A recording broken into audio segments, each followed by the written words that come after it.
What happens when being yourself gets you punished so badly that you decide to never be that version of yourself again? What happens when the playful parts of you, the curious parts, the silly parts, the expressive part, learns that it's not safe to come out anymore? For a lot of people, masking does not start because they're trying to be fake. It starts because being real came with consequences. Maybe you were too loud, too playful, too sensitive, too emotional, too curious, or too different. Or maybe you were just being a kid and the world taught you that being yourself was something to be corrected, controlled, or punished. So you adapted. You learned how to be acceptable. You learned how to survive. You learned how to succeed. But somewhere along the way, you may have lost access to the version of yourself that felt free. Today, I'm joined by Gary Ware of BreakThrough Play for a conversation about what happens when play gets buried, when masking becomes survival, and how we begin learning to play again. This is Hidden in Plain Sight, where we talk about the parts of neurodivergence, mental health, identity, and life that often goes unseen. You can get updates by going to podcastbyextrovergent.com.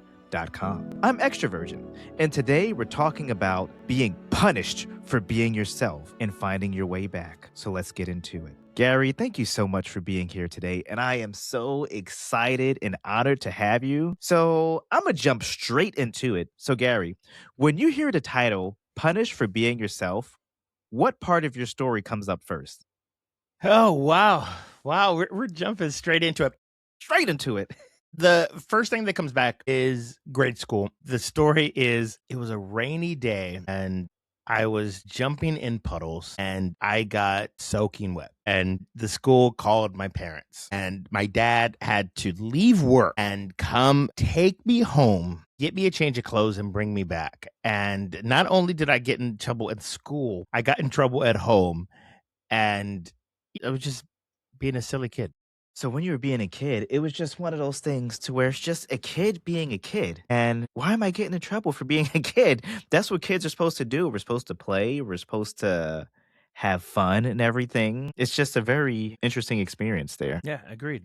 And especially as a parent to two extremely curious kids, I can totally see how that can be frustrating. And at the same time, I can see how that just happens. I see kids just do things. So with that experience that you had, was that kind of the segue into how you started masking? Because people don't start masking on purpose. Conditioning. You do something happens. And especially from ages, was it 0 to 9? That's when you're in this unconscious state. And you're just doing things and your repercussions happens. And then because of those repercussions, that's how you're starting to mold your personality. And yeah, I could totally see because of that, that's where the masking happens. Because no one wants to get punished. No one wants to get a spanking. No one wants to get in trouble. So of course, naturally, you start to hide that behavior because if doing those things, especially if you do those things unconsciously, leads to punishment, why do those things if it's going to lead to you getting in trouble? Yeah, because masking doesn't always start as pretending. It starts Yes. as a form of protection.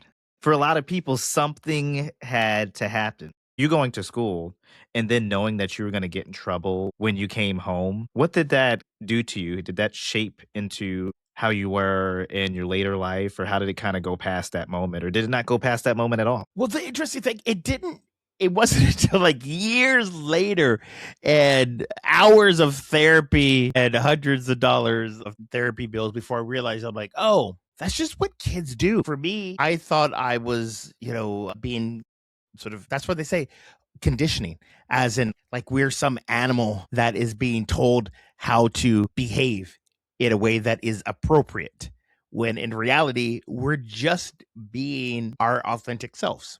And we're being told that our authentic selves isn't good enough. And it wasn't until being an adult when you wonder like, oh, why am I, when it comes to making friends as an adult, and you start, oh, I'm getting a little bit too loud. And you start to like hold yourself back. And you don't even realize that you're holding yourself back. And then you start to unpack it like, oh, where is that coming from? Oh, that came from all the years of being told, oh, you're too loud, Gary. Or, how about you turn that down a little bit? Or if you do that, no one's going to like you. And it's like, why? And because we're in an environment to where I feel like a lot of people aren't necessarily looking at us or really care because they're living their own life. But that voice in the back of our head says, somebody's going to judge you. Cut that out. And just like you, I am a jokester. I like to play, I have fun. But that doesn't mean that I can't be serious or I'm bad at my job or anything. But it seems like you have to be serious all the time. But it made me think of a question. What did play mean to you before it became unsafe? Yeah, it was goofing off, to be honest. And one of the things that growing up, so I'm the oldest of two. I have two younger sisters, and we played to this day. We still goof around and play jokes on each other. I talk about this a lot in my work of April Fool's Day. One of my favorite holidays. I would wake up and I would booby trap the house so that when my sisters wake up, there's all these pranks. To this day, my youngest sister on April Fool's Day still thinks I have something up my sleeve. And to that, checkmate. Dun, dun, dun. Because I might, you never know. You never know. And so anyways, that form of play, sort of prankster, jokester, it was fun. It was allowed me and my sisters to connect. And because of that, like we ended up making a mess of the house, all kinds of stuff. And we got in trouble a lot because of it. And our parents were livid a lot of times because they would come home from work and the house would be in shambles. And my poor parents, because again, I know this now that my parents were doing the best that they can with what they had. They had a limited amount of resources in regards to parenting, and they were probably tired. They didn't know how to regulate their emotions. And what did they do? They yelled and they were trying to exert command and control. So how do they do that? They did that through punishment. They did that through a physical punishment and things like that as a way to hopefully get their neurodivergent son to listen and realize that when you're done doing these things, you clean up. Did it work? Maybe. More often than not, what it did was it started to tell me that, hey, this thing that you're doing that you do naturally is not good.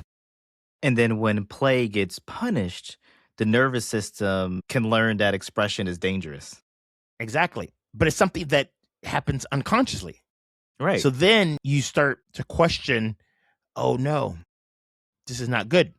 And the other thing is we start to look at things as extremes. Like you said earlier, just because you joke around doesn't mean that you joke around all the time. And play is not something that, like, just because I play that way, this way, doesn't mean that that's how I always play. But again, I didn't know that as a kid. And you made me think of something. I was in a work environment, and just like you, I like to have fun. I like to goof off. I like to tell jokes or whatever. And I was working with somebody. We're very cool now, but it was a situation to where they straight up told me, they were just like, I thought you were a clown. But they didn't know that I was really good at my job or take things seriously or so forth. And they even told me that they never met a person like me before. And they even said that it was an issue within them and not within me. They just didn't know how to adapt to somebody like that. They didn't know if I had any kids. They didn't know anything about me. They just go, oh, this dude's a clown. Let me not talk to him. But then once they actually took the time to get to know me, they're just like, oh, he doesn't play all the time. I'm just like, no, I just like to have fun. Unless we're actively engaged or whatever, who wants to be super serious 24/7?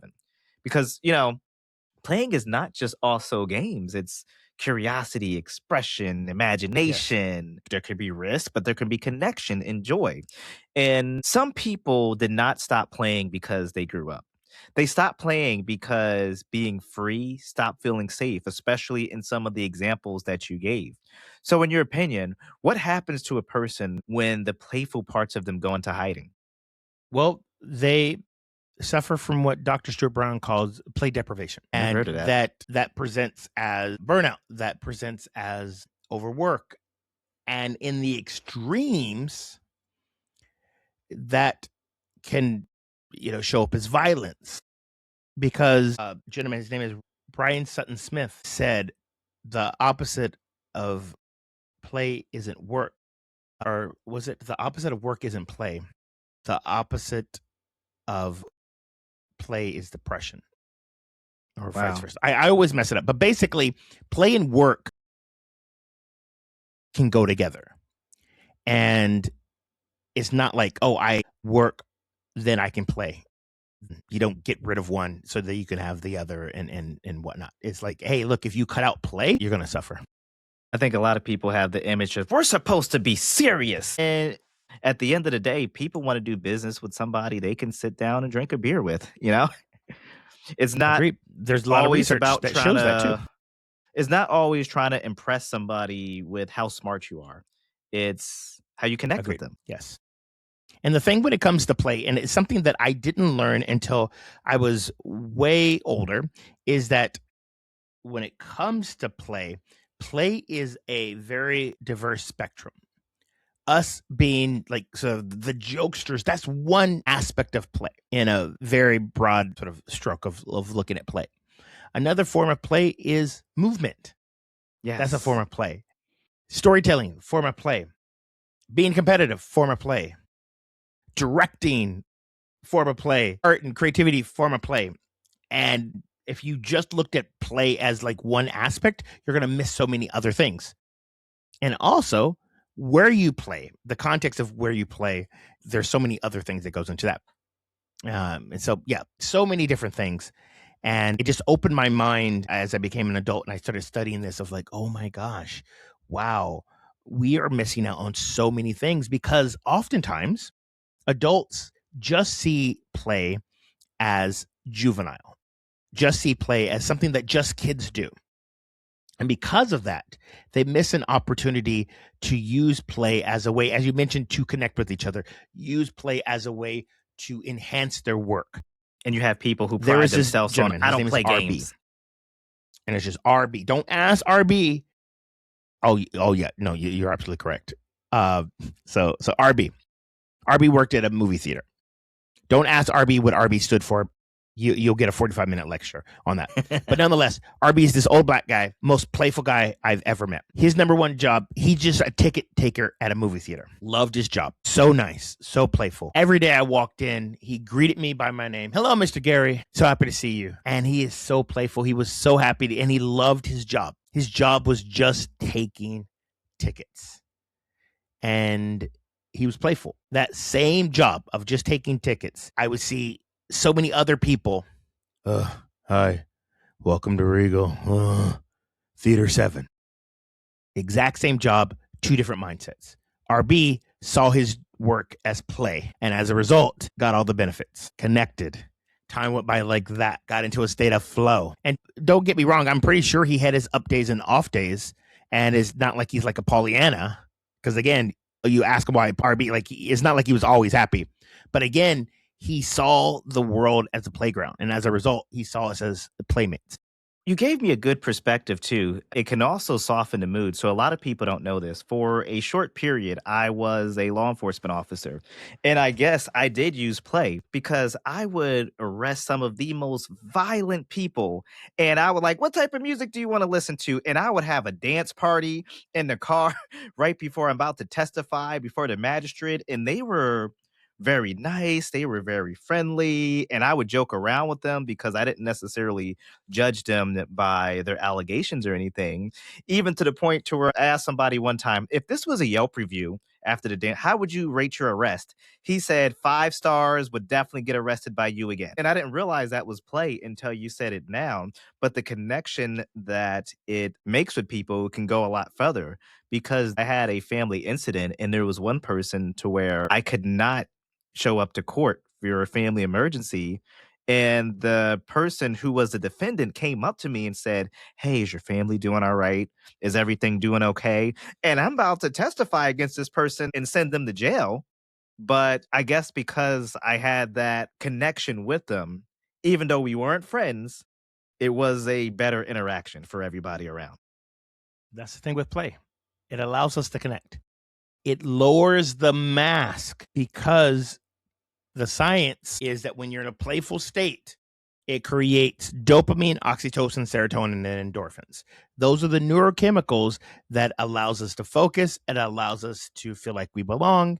It allows us to be creative, and it allows us to trust the other person.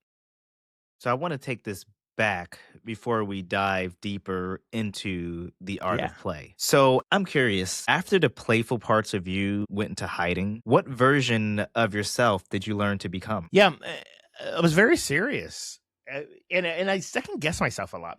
Now, don't get me wrong, I was still. It wasn't like I just all of a sudden became very like I wasn't goofy at all. I just I was still goofy Gary, but it was only in certain situations. Okay. And then I found myself, especially in class, because that's where I got in trouble the most. Or like it would be one of those things where it's like, like I felt myself like sort of stop, go, and second guessing myself, like, oh, is this okay? Is this okay? And as a result, I felt like I was using more brain power than necessary. And you make a very good point because it is very hard. Because whenever I go into a new job or new space, I'm thinking, when can I be weird? And what I'm saying, when can I be weird? When I can be my playful self. And I think this is one of the hardest parts, that sometimes the version of yourself that gets praised is the version that is exhausted. So from the outside, it looks like, oh, he's doing great. But inside, you're up here wondering, like, where did I go? And I'm second guessing myself. And then what ends up happening is, and this is again the neurodivergent in me, is like after an interaction with someone is like, oh, was that too much?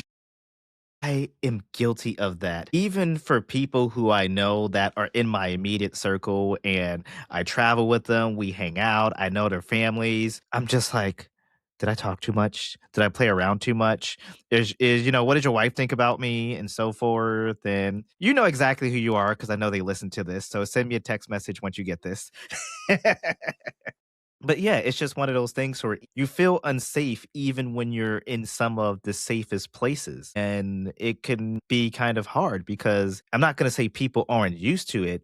It's one of those things to where you're taught that it's not acceptable. And don't get me wrong, there is a time and place for everything. But I feel like things don't have to be a very particular way all the time. I watch Shark Tank, and one of my favorite sharks, you think you would know who I'm talking about, who is like super serious, very, very systematic, seems very serious. But when you actually follow him and look at him behind the scenes, it's just like, oh, this guy's a goofball. I love it. You mean to tell me the most serious guy up here is super playful? Is it Mark Cuban? No, it's Mr. Wonderful. Okay, okay. I was close. And I thought that was pretty cool. Though I was just like, wow. I think my favorite interview of him that I saw, he posted a picture to where he had his suit from the top up, and then from the bottom, he had pink pajamas with pink flip flops. I love that. Again, yes, I'm for that. I'm here for that. It's just like you would never know. He has the stone cold face and everything, but it's just like, oh, you're a goofball. I love it. And I know for you that we talked about how hard it could be in the workplace. And I know throughout time you've climbed up through the corporate ladder. And so for you, I'm curious as to how did masking show up as you worked your way through the corporate spaces? Yeah, it would be one of those things where I'm just unsure of what's appropriate. And then always like sort of walking on eggshells of like, oh no, like, am I going to get in trouble? It's so Mhm. weird of like that little kid version of myself of like, oh, I'll do something. And then it's almost like unresolved childhood trauma of like, oh, I did something. And then there will be like a look from someone. And then like I'll bring back like, I'm in trouble. I'm in trouble. Like, the teacher is mad at me or something like that. Up, my dad's going Yeah. to be calling me. And like, it has nothing to do with anything. And again, before it really got into talk therapy and being able to unpack some of those things, I would just sit with them. And what it would end up doing is like, I would overwork. That's how I Mhm. dealt with it. I would overwork. I would ruminate. I would stress over it. I wouldn't bring it up. I'd like, let's not deal. If you really know me, you would know that no, Gary's a keep the peace sort of guy. So I would just deal with it myself. and I would just assume that everyone hates me. Wow. And that's why I love what you're doing with Breakthrough Play, because you're helping change the narrative. Because a lot of times, not a lot of times, practically all the time, corporate spaces often reward control, productivity, seriousness, and polish, because you're pretty much taught, or you may learn, to keep that playful emotion at the door. You see what I'm saying? Exactly. No, agreed. And it's one of those things where when you're masking at work and people think, oh my God, he's doing so well. Look at his performance. Yes, masking can help you climb, but that does not mean it lets you breathe. Not sustainable. Not the same thing. I'm just sitting with that for a second. Yep. Let's let that breathe. Let it breathe. Just keep breathing and breathing and breathing. Keep on breathing. Do you know there was a moment before ADHD moment? There was a moment when you spoke earlier. You said, I've learned that you are. I want to be like, in a case of 6-year-old such and such, you are not the father. It was something that, you know how hard it was for me not to interrupt you and just say that? Oh my gosh, you get a gold star, Extrovergent. You get a gold star. I love that. Oh my gosh. Gold star. And I'm just, it's not that I was masking, but it's just like, I want him to get his point across. But you see, I still said it anyway. Well done. That is self-control right there, because I probably would have said it. I mean, I still did say it. I just didn't say it at that moment. You held back into the right moment. So even thinking about that, I think we're not telling people to suppress themselves, because let's just put this into perspective of, this was another moment. If we were in, let's just say, a meeting and we're in front of a bunch of people or whatever, that might not be appropriate to say. But once, it's all said and done and you're in an environment where it's a little bit more acceptable, it's not saying that you can't do it later. So I think there becomes a fine line between masking and just being disciplined in certain settings. Yes. One thing that I've learned, and a mentor of mine, and I'm proud that I can call this person a good friend. His name is Anthony Venezielli, one of the founders of Freestyle Plus and the company Speechless, and a founding member of Freestyle Love Supreme. He told me about this thing that we talk about in improv. Improv is all about sort of co-creating on the spot with positivity. And because I saw your keynote, I'm just like, I might take an improv class just because. You should. I'm biased, and I think it can change the world. And if everyone took an improv class, we would be more empathetic. I digress. Anthony, a big mentor of mine, talks about in improv, especially when you're learning improv and training improv, and you're in the moment, you're responding in the moment. Sometimes we say things that may be off color or we didn't mean to say, and we say, oops. I know oftentimes, like, I'm in a scene with a scene partner and I say something and I sort of blurt something out or whatever the case may be. And the ADHD Gary takes over and I say something. But then normally, say this is not improv. Normally I would like, oh my gosh, I can't believe I said this and whatnot. But what I learned from improv is that it's okay to just after the fact say oops and go back and say, hey, you know what? I said that thing. I hope it's okay. I didn't mean it. And it's interesting. And usually it's fine. Like, it's completely fine. So for example, I was in a show and I forgot exactly what we were doing, but I pushed my scene partner. Like, not like, but, I just sort of shoved him and we're all completely fine. But afterwards, I'm like, oh, hey, I didn't mean to really push you. You okay? Yeah. Hey, we're good. But normally, like, it has given me permission. Again, we didn't have these tools, but improv gave me the tool to not ruminate on something and to go to someone and say, oops. Like, hey, I made a mistake. And so it is something that, going back to what we were saying before, sometimes we have these impulses, but we don't have tools to help us deal with them. And especially folks that are neurodivergent, our brains are wired differently. Yes. It tends to be faster than most. And sometimes we say stuff before our brain has a chance to slow us down. I know sometimes I feel like my brain is going faster than my mouth can keep up with. Sometimes you can see it in real time. I'll be like, wait, what? Was that even a full sentence? And I'm like, you got it right, yeah. And it's okay. It's okay. We make mistakes. We're human. However, I'm only human after all. We've been conditioned on me. That's the thing with conditioning. We've been conditioned to think that we are a mistake, not that we made a mistake. And then as a result, every time we do something, we think that we are a mistake. And then we think that we messed up. And then we have that visceral reaction.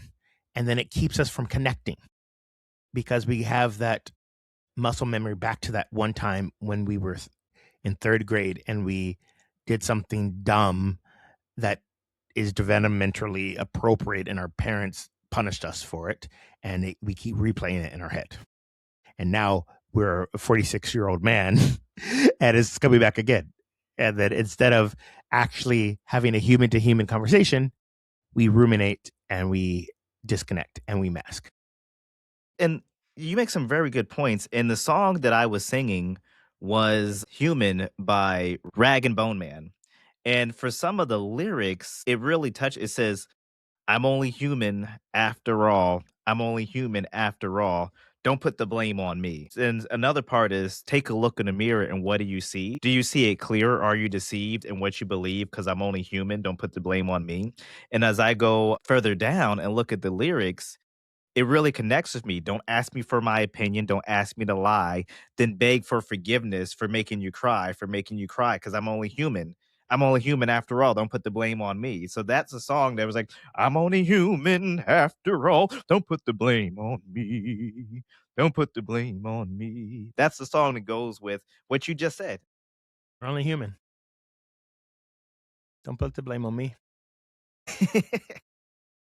So, yeah, I really resonate with that song. There's only so many words. I mean, there's more words to it than that, but that's the chorus really connects with me. So if I play that song 17,000 times over the next 24 hours, you already know why, because it came up in this conversation. But going back to the corporate environment that we were talking about, I feel like there is a version of success that looks good on paper, but it feels empty in your body. Because if only the version of yourself that gets rewarded is the one that hides the real you, then eventually success can start to feel like another cage. That's correct. It's not easy. So Yes. moving forward, eventually things started to change for you. So what changed when you discovered a company or an environment where fun and play can actually exist and are welcomed? Well, you know what they say, history repeats itself until you start learning it. Yes. For me, every place I worked started as a playground. It started as me seeing the work as play, me starting out as one of those Labrador puppies of like, oh my gosh, this is so cool.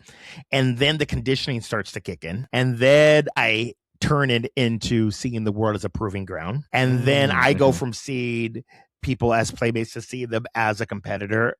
And then I go from like pain to working and then overworking and then burning myself out. That just becomes Did it feel strange at first, it's a cycle. Say that again. Did it feel strange at first, though? My first job, When you're in an environment where play is actually welcomed and it's just like, oh, I can have fun? At any point, did it feel weird? sort of, because yeah, you're right. Because I'm like, oh, is what? Yes. To answer your question, yes. I was excited, and then of course I'm like on guard. I'm like, all right.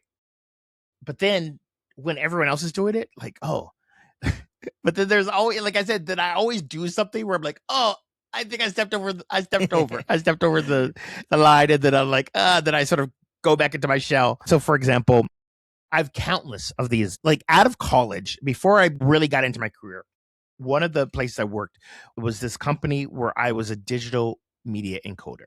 That is a fancy title that basically means I took commercials and I took them from tape, like an actual physical tape, and then made them into a digital format. And I like to say, me and my colleagues, we were like George Jetson. We just push buttons. That's all we did. We push buttons. And we were very efficient at our jobs, and we got it done super quick, and then we played. And it was so much fun. It was a lot of fun. And one of the things that I did was we had these cubicles and we worked in marketing. So it's a cable company, and we essentially worked in marketing, and something fell behind the cubicle. And my mix of ADHD and dyslexia, so overly confident and bad judge of depth perception, not a good combination.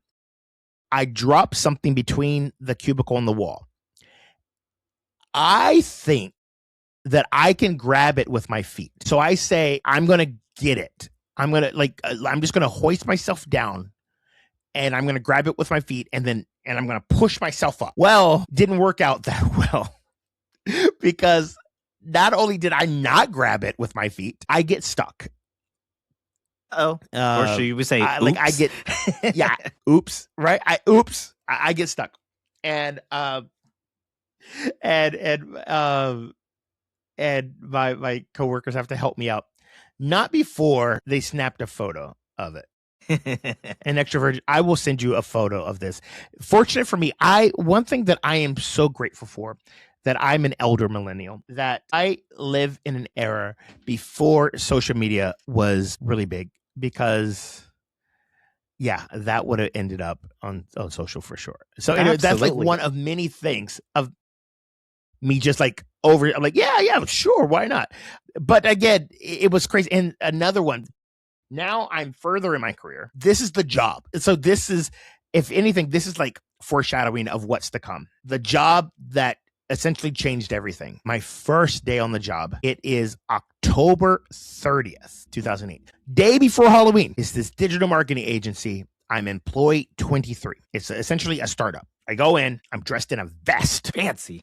I'm dressed fancy. And as you can see how I'm dressed now, I'm not dressed fancy. There I was dressed fancy. I'm dressed to impress. I sit down. I'm in the foyer waiting for someone to get me. And every person that walks by is dressed in a costume. And I'm like, what did I get myself into?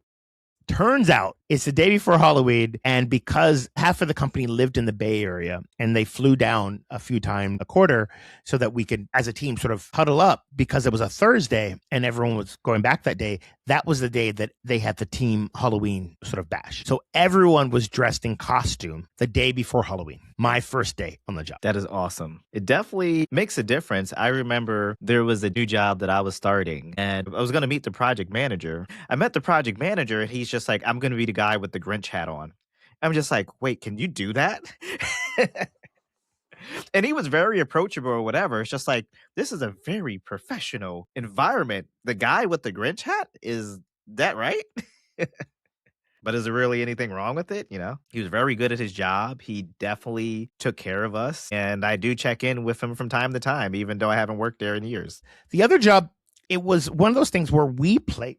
The job I told you where I got stuck, we were the goofballs. We played, but it wasn't like a whole company thing. We were just known as the goofballs, and we played and we got a lot done, but everyone else was very serious. And we were just known as the misfits and whatnot. The other job, it was like the thing until it wasn't. The job that I'm talking about where everyone dressed up on Halloween, get this, it's an agency, digital marketing agency. And we worked for some of the largest, like large Fortune 500 companies. And on paper, it could have been very stressful. And in times it was, but we didn't take ourselves seriously at all. And it was an amazing experience.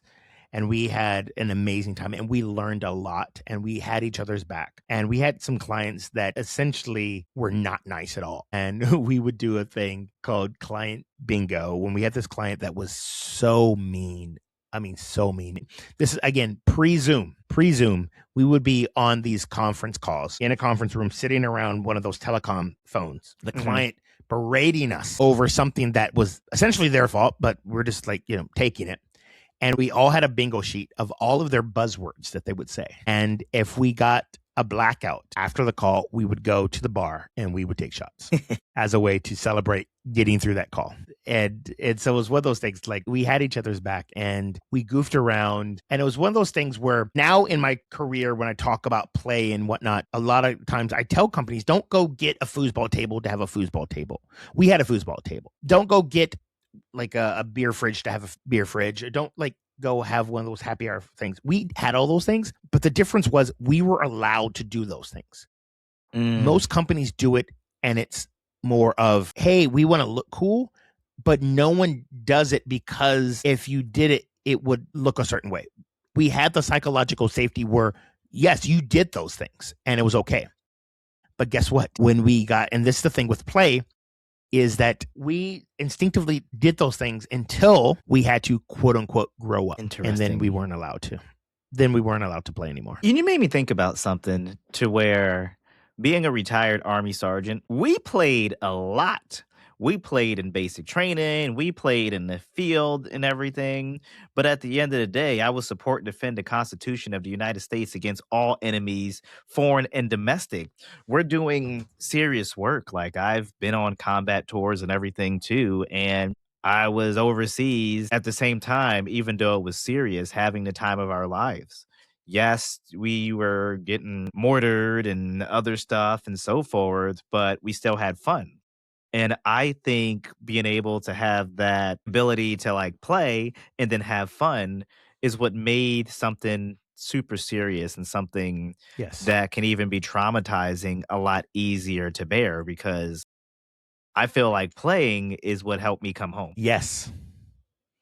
Playing is what helped us deal with a client essentially traumatized. I can't compare to like what you experienced in war. Like it is not comparable. So I'm not saying that my experience is anywhere close to your experience. I'm just putting that out there. Full stop. All I'm saying is you had your comrades. You went through an experience that was not a pleasurable one. You all had each other's back. Me and my coworkers, we had each other's back.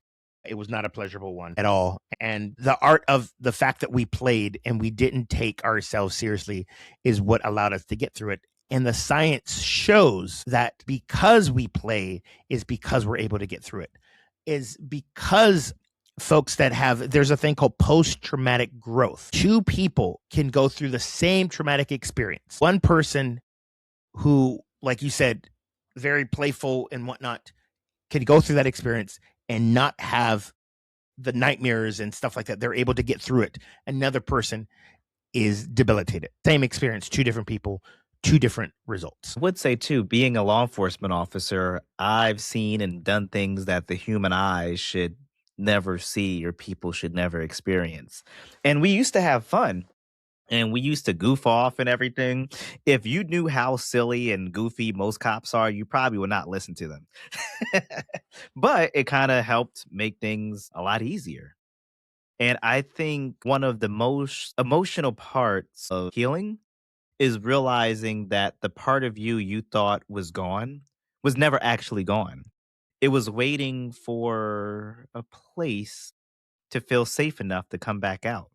So healing's not always about becoming someone new. Sometimes it's meeting the new version of you that had to hide. And I think with you, you took that and ran with that because breakthrough play, that was just not a business idea. That came from lived experiences. It came from what happens to when people lose access to play.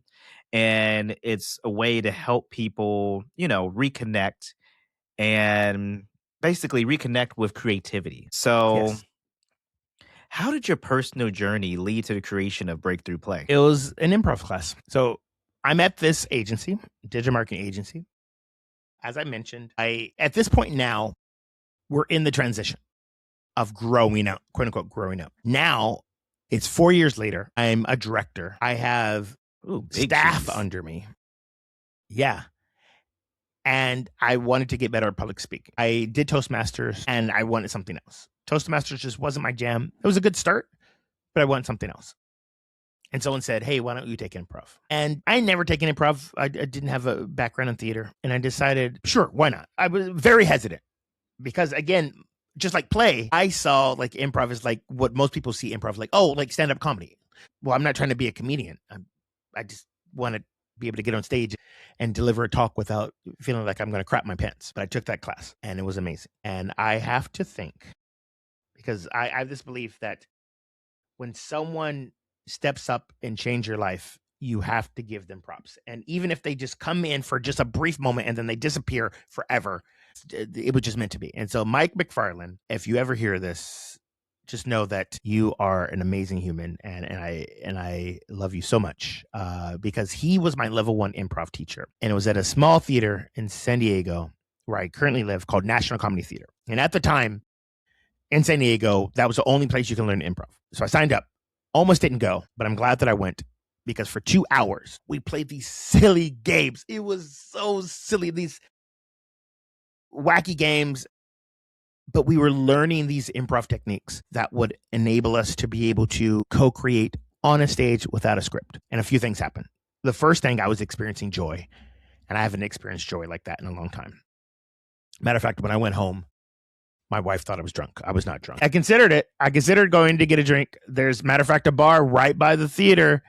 I considered getting a quick drink, but I wasn't. And it was on a Monday. And you know how Mondays are. You know, it's called the Sunday Scaries for a reason. Because you wake up with a case of the Mondays, yes. Yep. But I was so happy after that. And then, two, I started seeing how this could benefit me outside of the theater.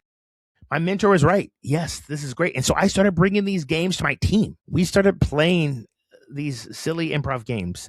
A game called Dr. Know-It-All, where we answer questions one word at a time to co-create an answer to a crazy question. I started listening better to folks. I started collaborating better. My team and I, our performance increased. Again, it wasn't like I did this and knowing that this was going to happen. We were playing, and as a result of us playing, these things happened. And then I was hooked. But it wasn't like I was hooked and immediately was like, oh, this is the thing. The play started coming back. And then I'm like, oh, so it's a phenomenon that I like to call rewilding. Is the part of yourself that has been dormant for a long time. And I can't take credit for it. I have to give credit to my friend Erin Brimmer. She's the one who told me about rewilding. Because if you think about when we were a kid, we were wild. And then someone shaped us down and smoothed us out. But that wild part of us is necessary, and we're getting back to that. And so improv was me rewilding. And I, again, as a kid, I was the one who was always sharing stuff like, oh yeah, hey, let's do this. And so I told everyone about improv, like, oh, we got to take an improv class. But naturally, people were scared because they thought it was just about being funny and stuff like that. But like, and then I would show them a doorway back to self-trust too. Yes, it can. But at the time, I wasn't saying all the things I'm saying now. I was just like, let's just play. And then that was it. I was like, oh, we're just playing. And then bing, bing, bing, bing, the light bulb came on. I was like, oh, improv is just playing. So then that became the thing. I'm like, oh, we're just playing. Improv is play. And that's how Breakthrough play. Light bulb just came on too. I'm thinking about like motivating a neurodivergent game. I mean, motivating a neurodivergent brain. When we gamify certain things, you get a lot more stuff done. Yes. It doesn't have to be, super serious. And agreed. The thing is, play is not childish. It can be... Play can be one of the ways we remember who we were before the world taught us to hide. Agreed. In my book, I talk about the difference between childish and childlike. What's the name of your book? Childish. It's called Playful Rebellion, Maximize Workplace Success Through the Power of Play. I will put a link in the show notes. Thank you. I appreciate that, Extrovergent. You're welcome. And so for you listener, you listening, yes, you, whose ear just perked up what? Go to the show notes, check out the link to the book, and while you're there, give Extrovergent a tip for bringing this nugget of wisdom into your life. And make sure you share it with a friend, because we all know that person that could use this. So back to our story. What I was talking about, of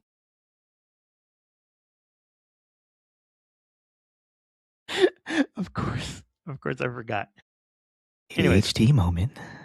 I know it'll come back to me. I thought I was being smooth, and then I wasn't. So smooth operator. Did it come back? No, it didn't. It's okay. It will eventually, but it's not a. Yeah, when we hit the stop. Go.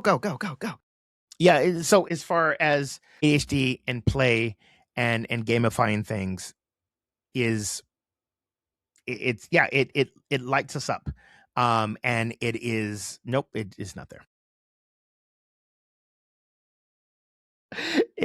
It might come back again, but it's all good. I digress. I'm not going to edit this out, by the way.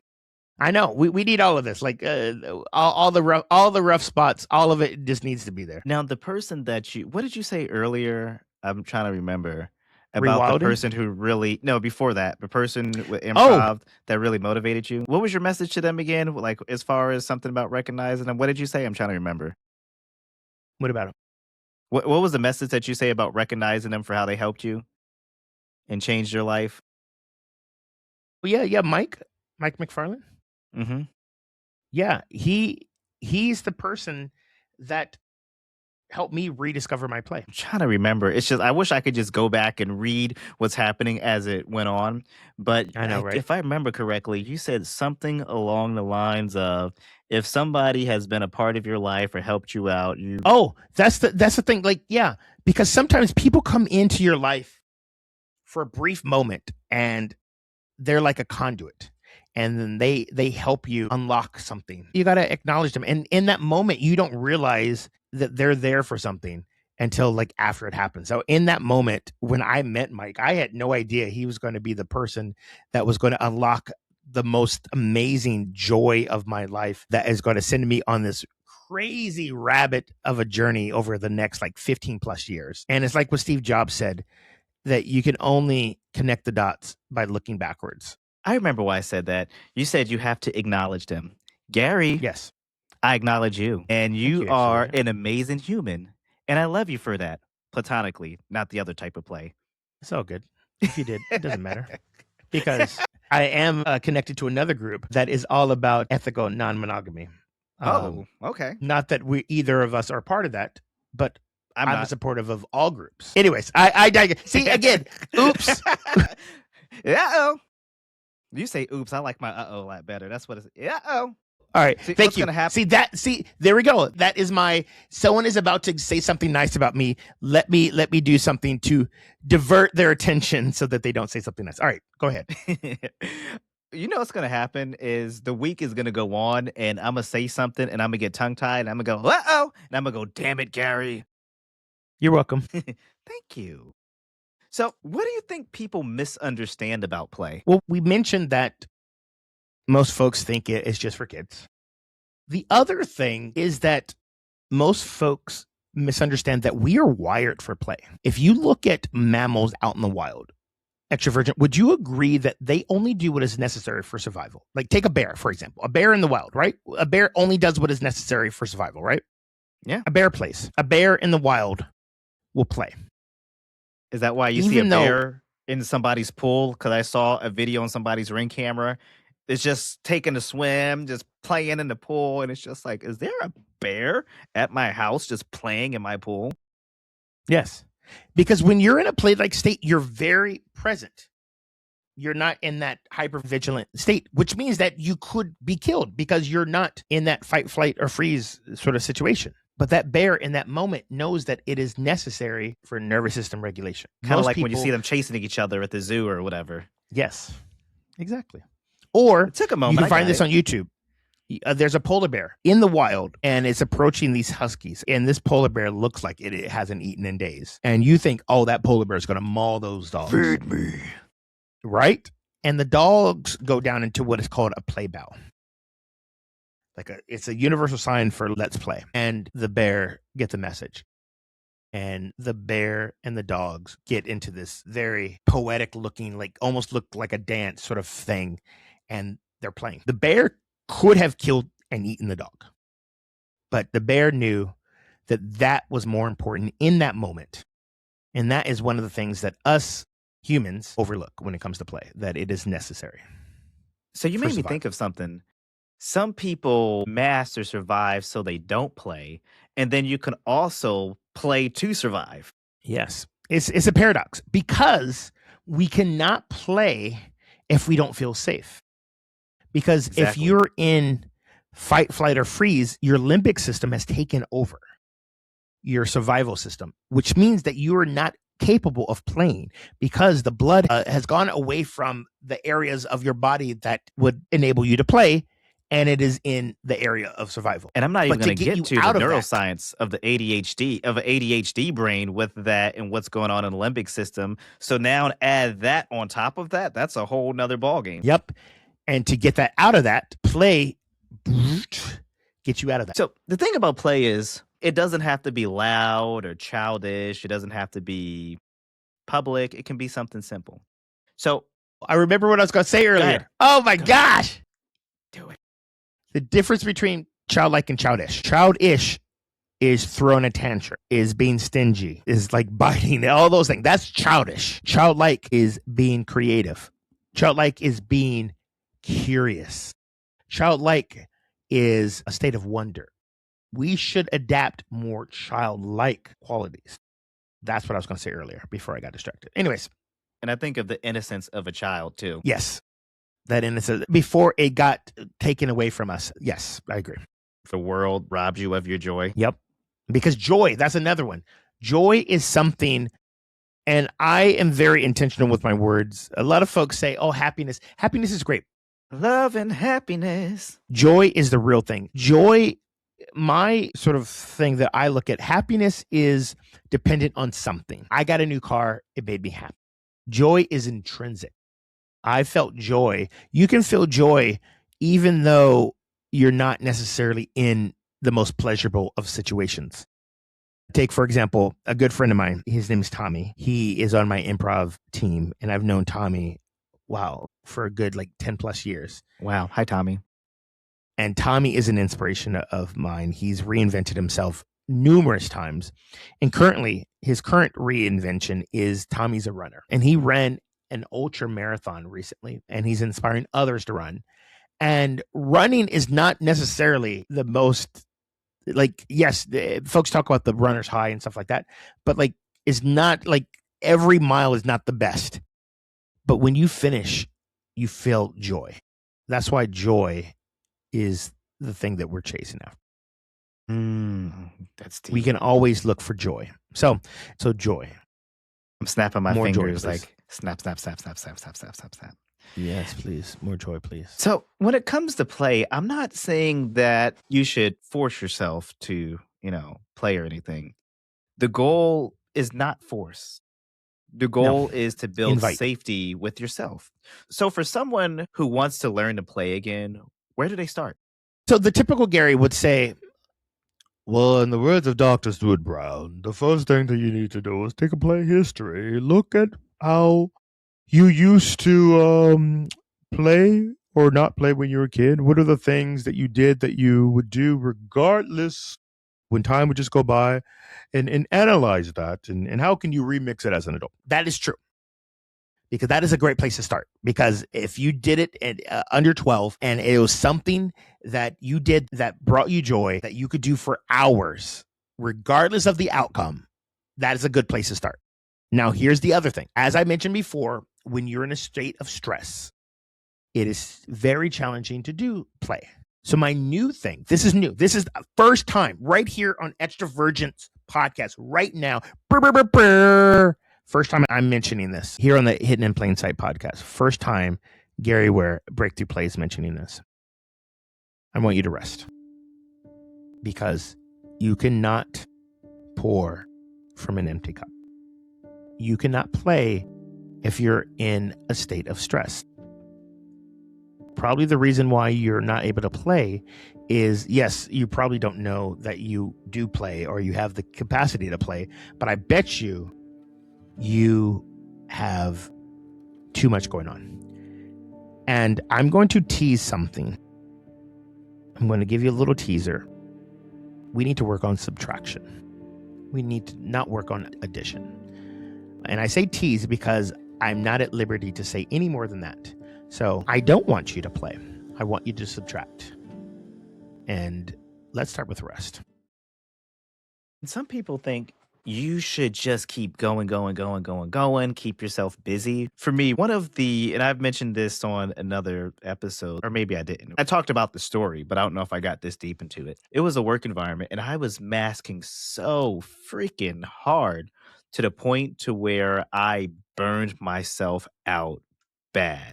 I was super irritable. It was gloomy out. And you know where I was at? I was in your neck of the woods. And the only thing that I was able to do to get past that was sit down and do nothing. Literally, I couldn't talk. I couldn't do anything. To ground myself, I had to do nothing. So where some people go, oh, you need to get active. You need to get out. Sometimes doing nothing and just relaxing is appropriate. Yes. Do nothing. Do nothing. You don't need to add a new thing. How about you start taking some things away? Here's the thing that is a throwback. It's summertime. As of the recording of this, it's summertime. And this is something that is a throwback to my mom. Me and my sisters, it would be summertime. I'm an elder millennial, and We didn't have computers. We didn't have cell phones. We went outside At and this played. time, yeah, we did go outside and play, but we were bored. And we would call my mom. And first off, she's, why are you calling me? Like, seriously, stop calling me. I'm at work. Stop calling me. I'm at work. And we were like, we have nothing to do. Find something to do. We're bored. When was the last time? This is a question for you. Yes, you. When was the last time you were bored? And for folks that are neurodivergent, I know it feels painful to be bored. The best ideas come from being bored. And I know it may elicit a trauma response because when we got bored, we ended up doing some crazy stuff. I'm going to censor myself. And that ended up getting us in trouble. But now that I think about it, some of the coolest stuff happens. I'm going to give you some greatest hits. We created Splash Mountain in our backyard with a skateboard and a hill. We created a pirate ship with our bunk beds. Amazing. What else did we do? We created a spaceship and we messed up my mom's cheese grater, all from being bored. That sounds a lot safer than some of the things that we did. We had this hill that was called Sudden Death, and it was a 5-way intersection, and you would ride down with your bike as fast as you can, and then you would hurry up and brake at the last minute before you die. This is pre-teenager Gary. As I got older, it did get even more. But my main point here is, when was the last time you were bored? Was the last time you were bored? Are you asking me? Are you asking the guests? Or are you asking both of us? Asking whoever's listening. When was the last time you were bored? Sit with that. Let it marinate. When was the last time you were bored? So for people who were punished for being themselves, play can feel vulnerable because play requires a little bit of exposure. It says, here I am. I'm not controlling every part of how people see me. And that can be scary when being seen has not always been safe. So learning to play again is really learning that being seen does not always have to mean being punished. Exactly. And so, Gary, for you, after everything that you have lived and built, what do you think was underneath the mask the whole time? In the words of Brad Montague, it was just a little kid that just wanted to be loved. Just a curious little kid that just wanted to be loved. I love the idea that we don't have to shame the mask. The mask did help us survive, but survival's not the same thing as freedom. At some point, we have to ask, who am I when I'm not performing for safety? The mask may help you survive, but you deserve more than survival. So, Gary, for someone who's listening, who feels like they were punished for being themselves, and now they don't know how to relax, play, or fully be seen, what would you want them to remember? It's cliche because it's true that you are enough and your quest should be to rediscover who you are and realize that you don't have to give that version of yourself to everyone. The mask kept you safe and will continue to keep you safe. But for the people that matter, show them the real you. Just a little bit at a time. And then a little bit more until you are waving your whole little freak flag. And then you realize that it is less exhausting to not have to carry that huge mask. I'm going to leave you with this. Maybe the playful part of you is not gone. Maybe the curious part of you is not gone. Maybe the joyful, silly, expressive, creative part of you is not gone. Maybe it just learned to hide because being yourself did not feel safe. And if that is you, I hope this conversation reminds you that there is nothing wrong with the version of you that had to adapt. You're not fake because you learned to survive. You're not broken because you became careful. You're not weak because you hid the parts of yourself that were punished, judged, misunderstood, or just rejected. But you also deserve more than survival. You deserve spaces where you can breathe. You deserve people who do not make you shrink. You deserve moments where joy does not feel like a risk. And little by little, you are allowed to come back to yourself. Not all at once, not perfectly, not for everyone, but safely, honestly, and in your own time. Because learning to play again is not just about being silly. Sometimes it's about telling your nervous system, it's safe to be me now. If this conversation resonated with you, helped you feel seen, or gave you language for something you've been carrying, you can support this show by leaving a tip. It helps keep Hidden in Plain Sight going and allows me to keep having these conversations around neurodivergence, mental health, identity, healing, and the parts of ourselves that go unseen. No pressure at all. Listening, sharing, commenting, and being part of this community already means a lot. But if you do feel called to support, thank you. It truly helps. And as always, be kind to yourself, give yourself grace, and remember to love yourself for just the way that you are. Have a good day, friend.